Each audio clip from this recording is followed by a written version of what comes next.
ஸ்ரீ மாத்திரை நமக. இந்த மைத்திரை முகூர்த்தம் எப்போ வருது அப்படின்னா நிறைய பேர் கேட்டே இருக்காங்க. தீராத கடன்கள் அடைப்பதற்கு உகந்த நேரம், கடன்கள் நீங்குவதற்கு நம்ம என்ன செய்யணும் அப்படின்னா மைத்திரை முகூர்த்தத்தை பயன்படுத்தலாம். அதாவது பிரம்ம முகூர்த்தம், சாந்தி முகூர்த்தம், சுப முகூர்த்தம் மாதிரி இந்த மைத்திரை முகூர்த்தங்கிறது ஒரு முகூர்த்த வேலை, அதாவது சுபமான நேரம். அந்த நேரத்துல நம்ம கடன் அடைத்தாலோ, கடன் அடைப்பதற்கு பணம் எடுத்து வச்சாலோ கண்டிப்பாக அந்த கடன் நீங்கும்.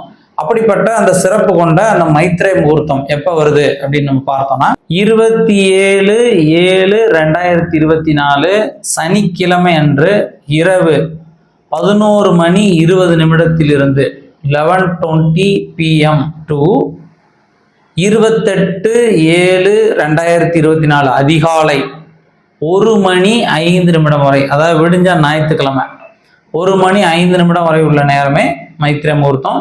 இந்த நேரத்தை எல்லோரும் பயன்படுத்திக்கணும் அப்படின்னு அன்போடு கேட்டுக்கிறேன். நன்றி.